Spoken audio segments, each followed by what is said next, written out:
नमस्कार दोस्तों, स्वागत है आपका आज के मुख्य समाचारों में। जी हां दोस्तों, आपको यहां पर देखने को मिलेंगी सुबह से लेकर शाम तक की तमाम बड़ी खबरें मुख्य समाचार ब्रेकिंग न्यूज अपडेट्स के रूप में। तो चलिए दोस्तों, जान लेते हैं आज की पहली बड़ी खबर। प्रधानमंत्री मोदी 21 जनवरी को ही अयोध्या पहुंच सकते हैं। खराब मौसम के चलते शेड्यूल में बदलाव, सरयू में स्नान करके पैदल मंदिर जाएंगे।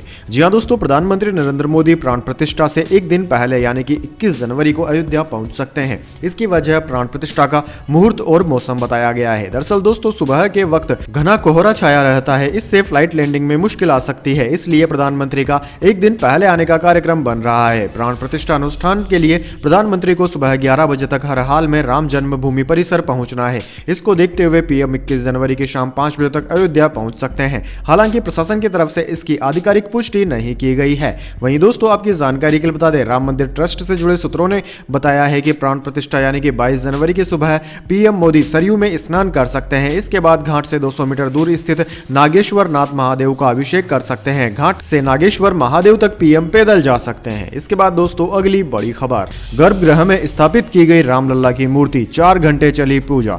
जी हां दोस्तों, अयोध्या में रामलला की मूर्ति गर्भगृह में स्थापित कर दी गई है। 4 घंटे तक चली पूजा के बाद भगवान श्री राम की मूर्ति नृत्य मंडप में पहुंची। विधि विधान से रामलला की मूर्ति स्थापित की गई। 22 जनवरी को रामलला की प्राण प्रतिष्ठा कराई जाएगी। नवनिर्मित राम मंदिर में प्राण प्रतिष्ठा समारोह से ठीक पहले अयोध्या नगरी पूरी तरह सज धज कर तैयार हो चुकी है। भगवान राम तथा उनके धनुष एवं बाणों को चित्रित करने वाली कलाकृतियों से सुसज्जित फ्लाईओवर पर लगी स्ट्रीट लाइट और पारंपरिक राम नंदी तिलक विषय पर आधारित डिजाइन वाले सजावटी लैंप पोस्ट चारों ओर छटा बिखेर रहे हैं। इसके बाद दोस्तों, अगली बड़ी खबर, वडोदरा हादसा, 15 की नाव में 27 हुए सवार, पलटने से 12 छात्रों और 2 शिक्षकों की मौत।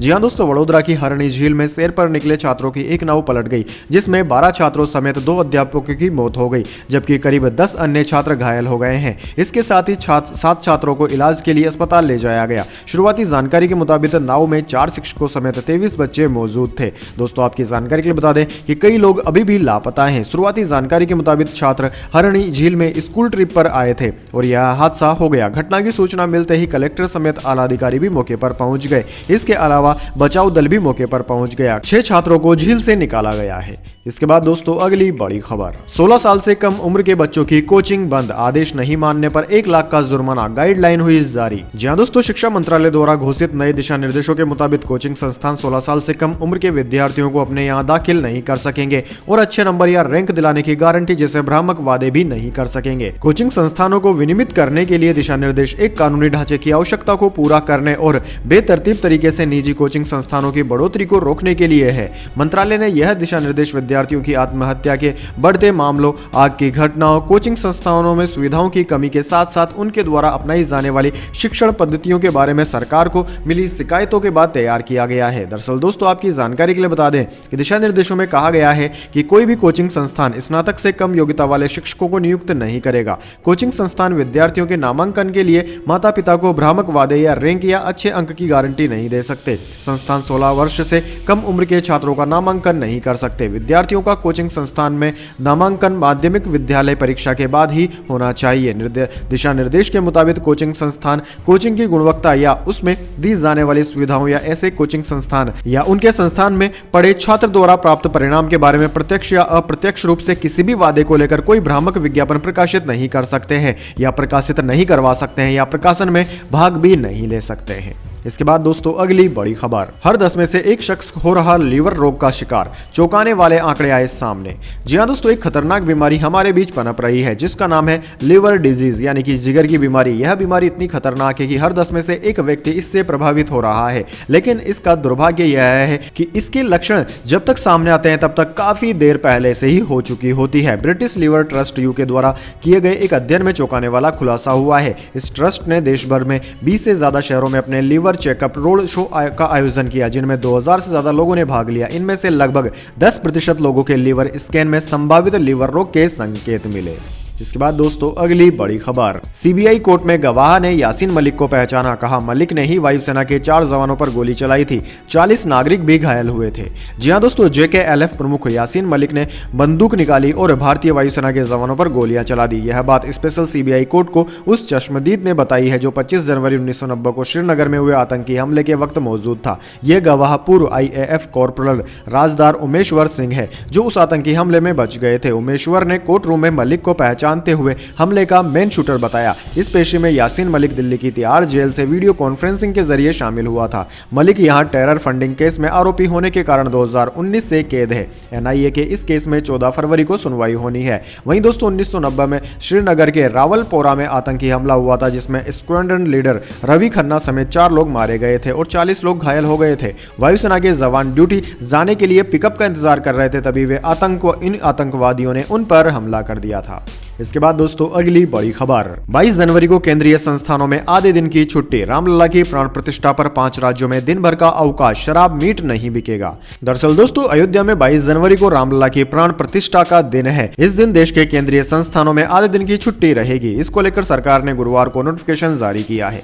इसमें कहा गया है कि सुबह से लेकर दोपहर 2:30 बजे तक सरकारी कार्यालयों और स्कूल कॉलेज में आधे दिन की छुट्टी रहेगी। ऐसा इसलिए ताकि लोग रामलला की प्राण प्रतिष्ठा कार्यक्रम को लाइव देख सकें। इसके अलावा 5 राज्यों में दिन भर का अवकाश रहेगा। वहीं दोस्तों 7 राज्यों में मीट और शराब की बिक्री नहीं हो सकेगी। अब तक 5 राज्यों ने 22 जनवरी को प्राण प्रतिष्ठा के दिन सार्वजनिक अवकाश घोषित कर दिया है। इनमें यूपी, गोवा, मध्य प्रदेश, छत्तीसगढ़ और हरियाणा शामिल है। राजस्थान सरकार की पहली कैबिनेट मीटिंग 18 जनवरी को होगी जिसमें 22 जनवरी को सरकारी अवकाश को लेकर फैसला होगा। इसके बाद दोस्तों अगली बड़ी खबर, किराए के सामान पर अमेरिका होस्ट करेगा T20 वर्ल्ड कप, ICC ने किया चौंकाने वाला खुलासा।